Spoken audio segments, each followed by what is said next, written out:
In my financial career, I've taken over the New York Stock Exchange and I know how to make money move. Now, I'm inviting you to get all the way in your bag and never look back. Hey everyone, welcome to With the Bag to Match, brought to you by SpringHill and JP Morgan Wealth Management. I'm your host, Lauren Simmons. In this series, the category is Women of Color and the money moves they make. Our guests are incredible trailblazing women who are down to give us a peek behind the curtain when it comes to the way they invest their money, how they achieve their financial goals, and even how they budget for life's hard-earned luxuries. Later, we'll also get some timeless financial knowledge from our JP Morgan Wealth Management Advisor as we delve deeper into today's discussion. And with that, I'm speaking with a woman who has the wealth management game on lock. Her honest take on her money has landed her features in Forbes, Fortune, and the New York Times. Please welcome Omi Bell. How did I get started in business? Not traditional. I got laid off twice, called a psychic hotline for help. My entire life flipped upside down. Started doing a bunch of business experimenting. Finally landed on Black Girl Ventures. I am Omi Bell, the CEO of Black Girl Ventures and the host of The Omi Show. Omi, your story is incredible and unconventional in the best way. You created Black Girl Ventures upon finding out that Black women were starting businesses at 6 times the national average, yet they're receiving less than 1% of venture capital. Oh my goodness. How have those numbers shifted since Black Girl Ventures started? They haven't shifted much in terms of the way investment works. I think that at Black Girl Ventures, what we've been working on, we've been able to fund over 400 women-owned companies. We also have directly impacted over 18,000 people. Our founders represent about 10 million in revenue and about 3,000 jobs. Wow. But we're still in this. Wait, can we just? You know what? Like, those are really big numbers. Thank you. You know, we don't always take our flowers. I'm learning to do that I'm better. giving them to you. I appreciate but that. But I also am really giving them to you, and not to cut you off, but the work that you are doing is incredible. It's interesting because, you know, while I'm serving Black and brown women, I'm also a Black woman. And so trying to find spaces where I get my inspiration and from women like you, youngest woman trading on Wall Street, like your personal brand is amazing.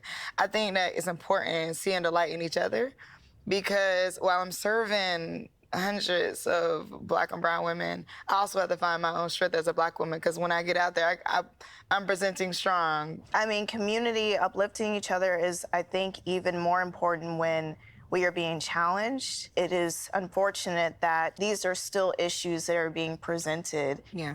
The percentage of Black women in BC is pretty limited. How do you think that lack of representation has impacted the Black and brown community?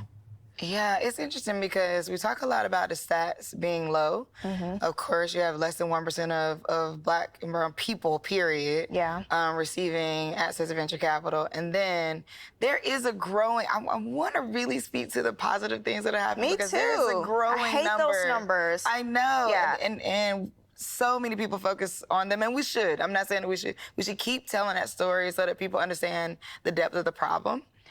But there are a growing number of emerging fund managers that are Black people. Mm-hmm. Black men, Black women. You have people like Collab Capital with Joel Burke, Solomon. You have people like Rare Breed VC, McKinley. You have these different people who are in different ways, you know, this thing is brewing. It's growing. Yeah. It's a part of the change that's going to happen.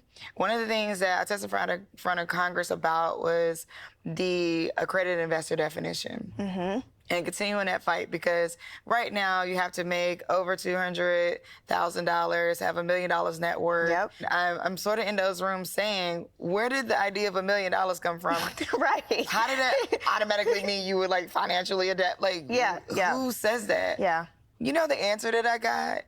What was the answer? Well, in the 80s, $1 million was a lot of money. So, you know, we just figured out and I'm like, are y'all kidding me right now?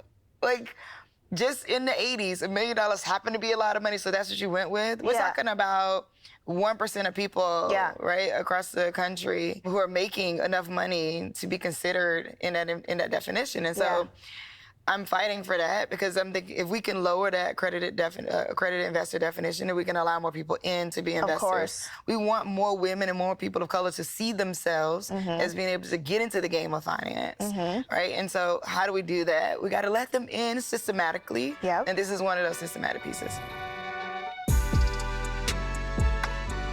Thank you for coming.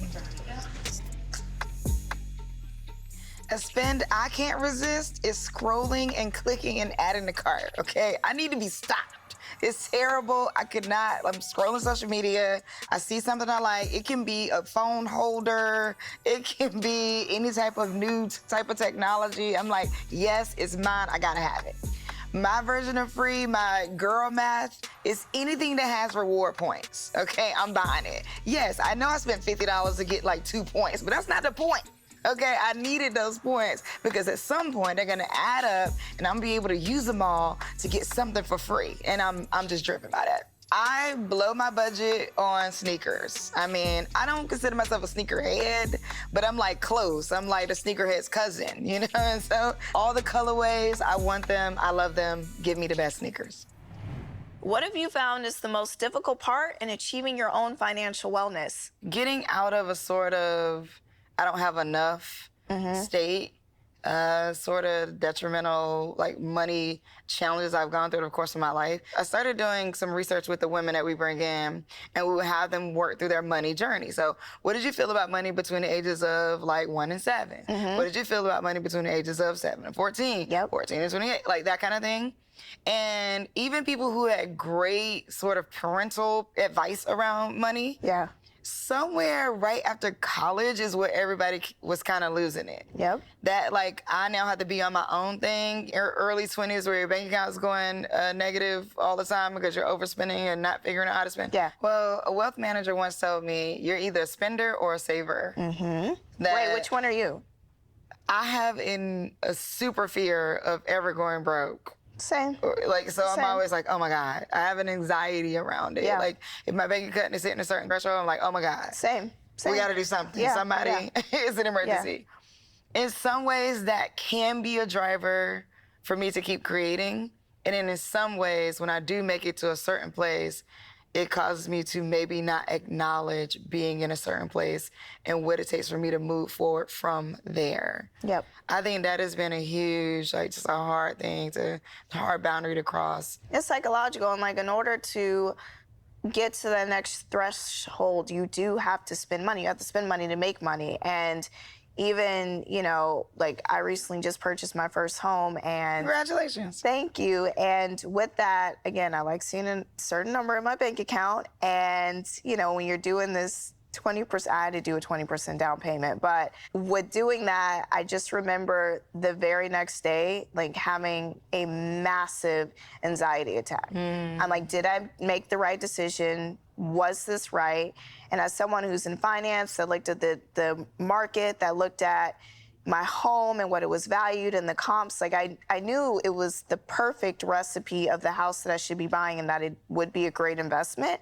But even then, I was like, is there a way that I can back out of this? And also just retraining the mind. I'm very much a person that believes your parents largely influence your relationship with money. And the background that I grew up in, my mom never spent money, not because she didn't have it.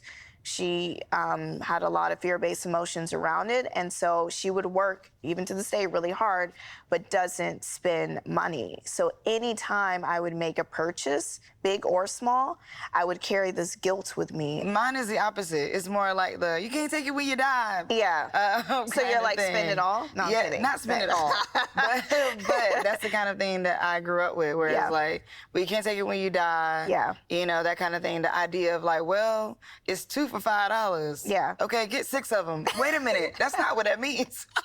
Maybe we should just get 2 or get none, because we don't need this thing, right? But there was always this sort of different idea around what we can do with money between my mom and my dad. My dad being a spender on things that didn't need to be spent on, and my mom wanting to be a saver and wanting him to save, but him never looking at it that way. My dad had a sort of check mark, like, okay, check, we got a house, that's what I wanted. Yeah. Check, I got a family, boom, now let's have a party, right? Like, but no, right? Yeah. My mom was focused on like, let's save and let's try to grow, but also being a bit of a spender herself. So I know why they got together, but eventually, through decisions that they made, our first house that we lived in was foreclosed on. Oh, wow. And then that became a detriment in their personalities, which then I think that fear kind of trickled over to me. My mom is an accountant, so she always taught me money tracking, but not money management. Ah. And that's key for women. Yeah. Not just money tracking, which is where did I spend it? How did I spend it? Why did I spend it? But like money management, meaning what time of the month should I spend it? Yep. What time of the year should I spend what? What is gonna bring me enough return on investment at what point for me to be able to really count it as an asset, bringing me back capital to do something else? Yeah. That was not a part of my money education growing up. We are in really weird times, and I commend you for having a purpose, charging forward all the Black and brown women that are out there, especially. I'm not going to cry, but everything that is going on in the news when it comes to Black women and venture and everything that you're doing, so thank you so much. Thank you. All right, it's about that time where we dive into conversation with our JP Morgan Wealth Management Advisor to get her breakdown of those financial terms that feel way more intimidating than necessary. Here we are again. I'm so excited. I'm so glad to be back with you. Alrighty. A wealth manager once told Omi you're either a spender or a saver. Has that been your experience in your line of work?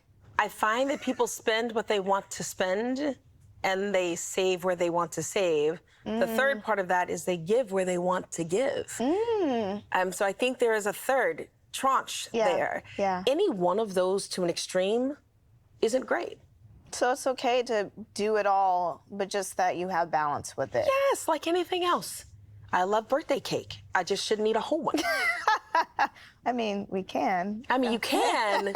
You can. I don't recommend it. Everything is balanced. It is. Omi also talked about finding your way around the scarcity mindset or the fear that you'll run out of money. Do you encounter that with clients often? How do you coach them through that? That's probably something I'm probably talking about, 2 or 3 times a week. When you have such an inflationary environment like the one we're in today, and the grocery bill that would have been X amount is now X plus amount, it's a scary thing for folks. And they all of a sudden go to the end of the world of their financial Armageddon. And how in the world am I going to live when I'm 50 or 60 or 70? So that scarcity mindset is a real thing, but that's where planning comes into play. You don't have to be afraid of it. Understand the inflows, understand the necessary outflows, understand what you need to live on, and understand how long you're going to have an income. If you know what's coming in and you know what has to go out and you know how long the something that's coming in is going to come in, let's make a plan. We can blueprint that so that you can get rid of that fear. That one's a real one. Scarcity is a real one. But how do you factor in the sudden shift of, okay, now gas has gone up? When we're talking about everyday things that are part of your monthly budget changing drastically, how do I lean in to still be able to manage it all? And this is like the budgeting side of things. Like I was just talking to a girlfriend of mine and she was like, well, and she mentioned the gas. Yeah. She's like, I don't know that it makes sense for me to keep doing X, Y, Z. And I'm like, well, let's map it out. Put pen to paper. Take a look at it. The difficulty is choices have to be made. So if you're doing this thing, in her case, Pilates, if you're doing this thing and it's costing you X, and now it's still the same amount of time, but it's causing you X plus Y. Yep. Or X squared even, in her case, right? If it's costing you that, there's the money value, and then there's that intrinsic value. Yep. How much do you need it? Yeah. And if you gotta have it, what are you giving up? Because if there's no additional coming in, then what's not gonna go out? Or we do Pilates at home. Or we do on the internet. We get creative. Get creative. Maybe we don't use a machine. Maybe we're just doing floor Pilates. Maybe we find yoga. Maybe we take a walk around the block a couple times. You just have to be willing to understand the reality of what's happening for you. Yes. And then Make some adjustments. And I love the way that you said creative. Yeah. Get creative. Omi mentioned money tracking versus money management. Could you speak more on the difference between those two concepts? Sure. I mean, I hear money tracking, I think budgeting. Okay. I hear money managing, I think planning. That's how those phrases resonated for me. Money tracking is just what's coming in, what's going out. Got it. That's it. Yep. That's all it is. It's not complex. It's not complex. Versus money management. Money management is different, right? Because now it's like, here's what's coming in. Could be coming in from different places. And then the going out is definitely going to different places. And then the other component of that is, okay, and then the money making. Yep. Right? Yep. The money tracking, the money managing, and the money making. Yeah. So is my money working for me as well? I love that. Well, thank you so much, Lenon. Welcome. You know I have 1,001 questions. We're on a time, so I can't ask all my questions. And I keep looking at the camera like, am I going to go there? Are we good? These conversations have been so good. I really appreciate it. Well, that's all we've got for this episode of With the Bag to Match. A huge thank you to our vibrant guest, Omi, for sharing her journey and wisdom with us. And of course, thank you to you for tuning in. Also, I want to shout out our JP Morgan Wealth Management Advisor, Lenon, for making it all make sense as she does so well. Before you go, remember, the bag isn't just a fashion statement. For us, it's a symbol of financial empowerment. Make sure you pop in for our next episode as we sit with more incredible women for money insights and honest conversations. Until then, keep securing the bag.